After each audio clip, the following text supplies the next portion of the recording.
Talvez a sua história não seja das mais felizes até o momento em que você contou. Talvez você se sinta até desconfortável em contar a sua história e não se orgulhe dela. Mas essa é a sua história. É a forma que a vida encontrou de te trazer para um despertar. Então, me conta a sua história.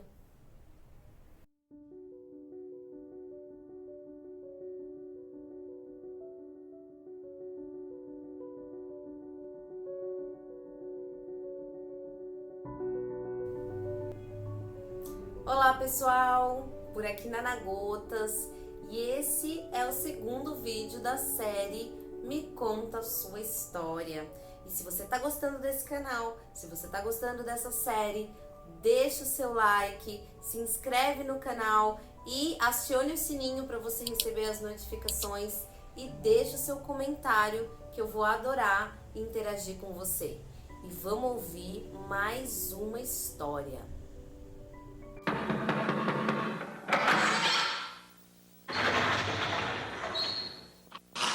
Senta que lá vem a história.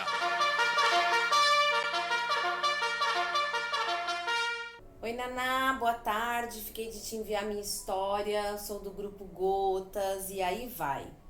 Estive num relacionamento abusivo durante 2 anos e saí há uma semana. Uma semana? Que dia que foi esse e-mail? Deixa eu ver aqui.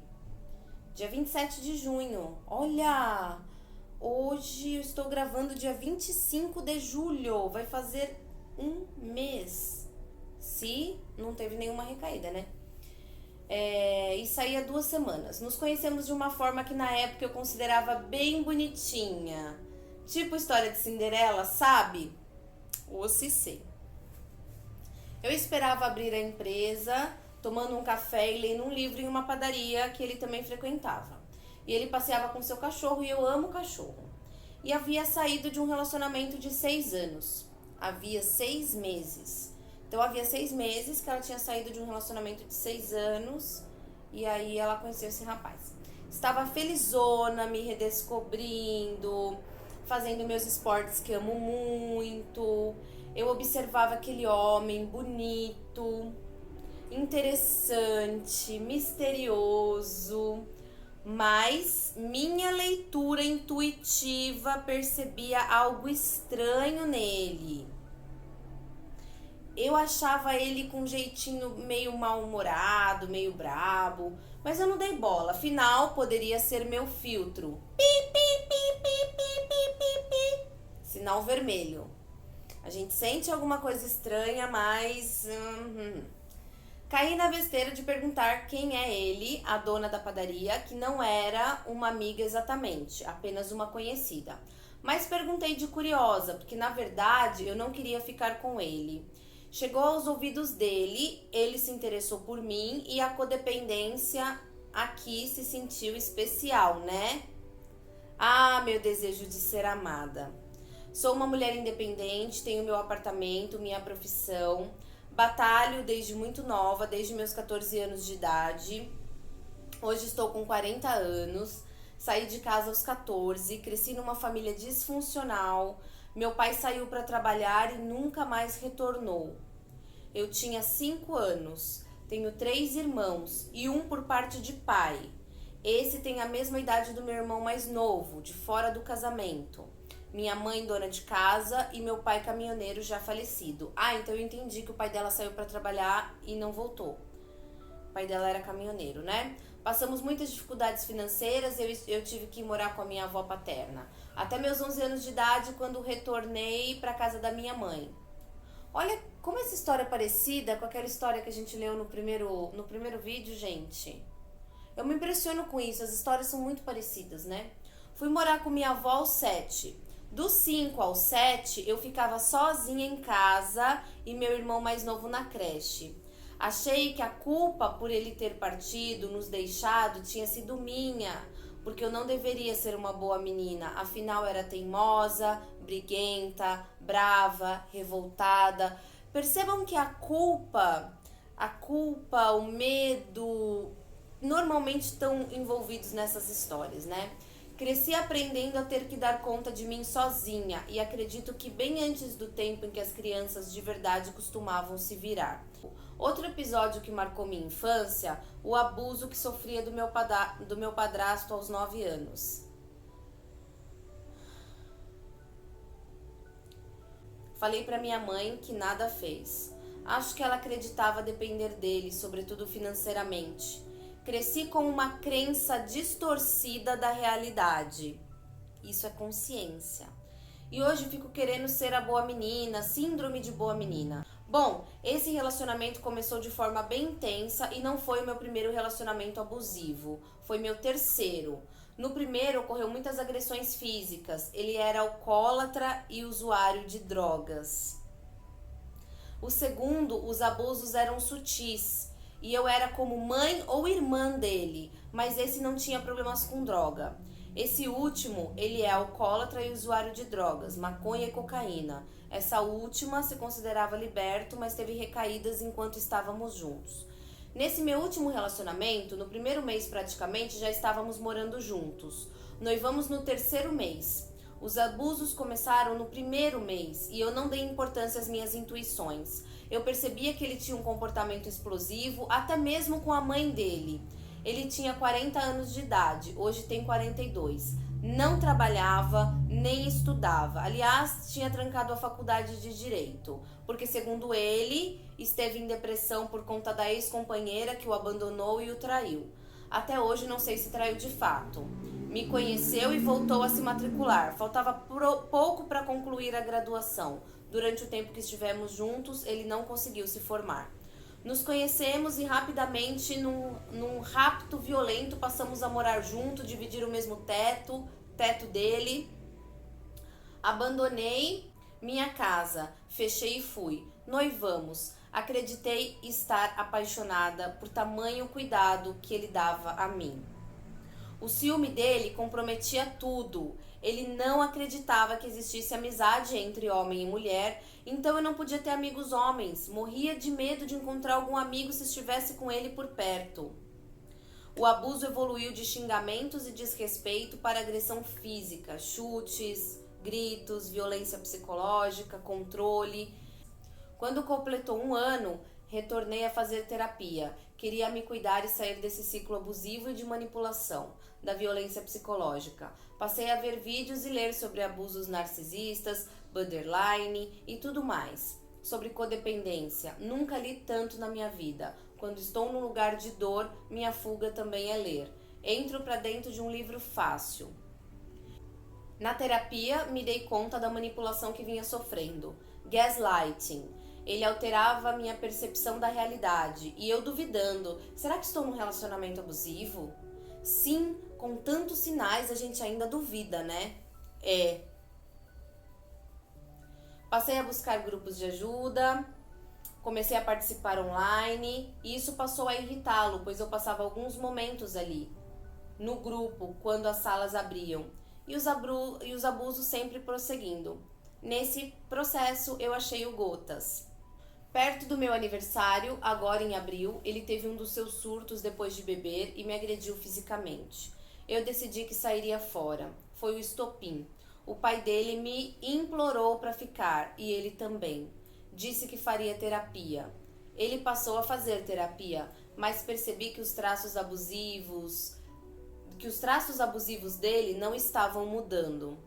Percebi que ele manipulava a psicóloga, usava a terapia como moeda de troca para me fazer permanecer na relação. Ele se fez passar por anjo, como todo manipulador emocional. Depois disso, ainda ficamos por 2 meses juntos, até que um dia ele teve uma nova recaída e passou a noite fora de casa. Detalhe, a culpa era sempre minha por ele beber e usar drogas. Culpabilização era a agenda dele. Nesse jogo de manipulação, o objetivo dele era alterar a minha confiança em mim mesma. Eu falava algo e logo ele tinha uma reação emocional bem intensa, me insultava e virava o jogo a favor dele. Minhas opiniões viravam uma falha de caráter minha. Pode? Ele se vitimizava. Então, após a última recaída, decidi arrumar as minhas coisas e voltar para casa, voltar para mim, para minha vida. Obviamente, não tem sido fácil. Estou no processo de abstinência há dias.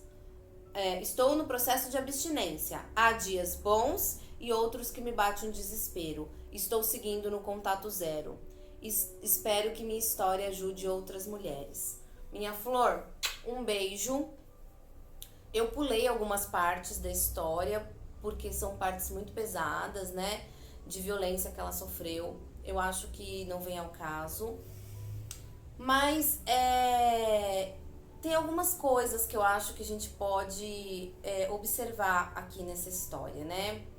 Em primeiro lugar, essa luzinha vermelha que acende na gente, em todas as pessoas, em todos os seres humanos, né?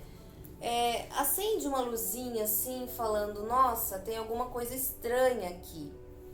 E é claro que a gente não pode acreditar 100% nisso, porque de fato, às vezes, pode ser uma implicância nossa quando a gente conhece uma pessoa nova, seja um homem, seja uma mulher. Só que diante dessa luzinha, a gente já tem que ficar atento e bem atento. Porque, gente, as pessoas, elas não falam com palavras, tá? Palavras, elas são muito fáceis de enganar qualquer pessoa. A gente observa as pessoas pelas atitudes delas, né? E uma coisa que me chama muita atenção aqui é sempre que alguém fala de alguém que maltrata a mãe, que bate na mãe, que insulta a mãe. E é claro que a gente precisa reconhecer que também existem mães narcisistas perversas, que também existem mães que são muito complicadas, mas de toda forma, eu acredito que independente de qualquer coisa, mas se você não tem condições de respeitar o lugar da onde você veio, a sua primeira morada, a sua primeira casa, né? O lugar onde você se desenvolveu. Foi dentro da sua mãe que cresceu o seu cabelo, que cresceram os seus dedinhos, que as suas unhas cresceram. Foi lá que você se formou. Então, se você não consegue ter respeito por esse lugar, você vai ter respeito por quê nessa vida, não é mesmo? Então, essa é a primeira coisa que eu observo. Tem essas histórias de problema com a mãe, briga com a mãe. Uma coisa é você se desentender, uma coisa é você discutir, uma briga normal de família, que isso acontece, que não tem família margarina em lugar nenhum, né? Mas Doriana, né? Não tem família Doriana em lugar nenhum. Mas eu acho que outra coisa é você ter esse tipo de confronto assim com seus pais. Eu acho uma coisa muito complicada. Outra coisa que ela falou que eu achei muito interessante foi com relação às leituras, que você fica lendo muito e você fica muito abilolado nisso e você fica enfiado nisso.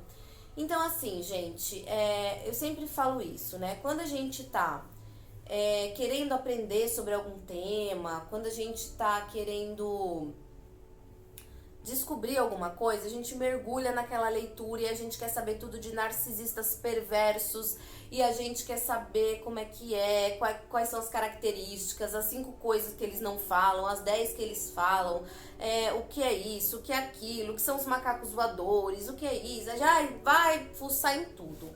Só que a gente não pode se esquecer de que tudo e absolutamente tudo tem uma energia. Gente, eu não tô falando de coisa mística.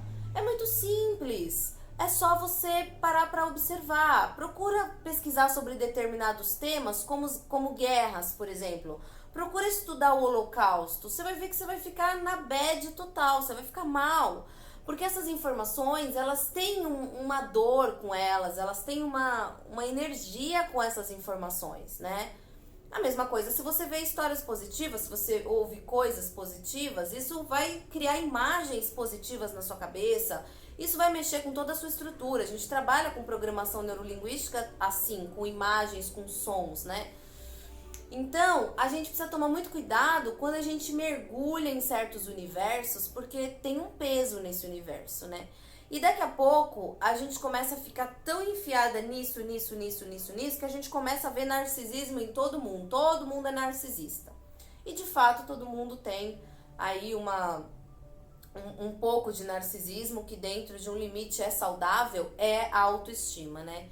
Então, pra gente tomar muito cuidado com aquilo que a gente vê, que a gente tome muito cuidado com aquilo que a gente decide se enfiar, entrar e, enfim, né? Acessar. Muito cuidado com isso. E, em geral, quando a gente ouve esse tipo de história, a gente percebe a importância da gente olhar para nossa infância sempre, a importância da gente olhar para o nosso sistema familiar. E muito importante para você que tem filhos e está passando por uma relação abusiva. Muito cuidado com isso, porque a chance da criança reproduzir é muito grande, né?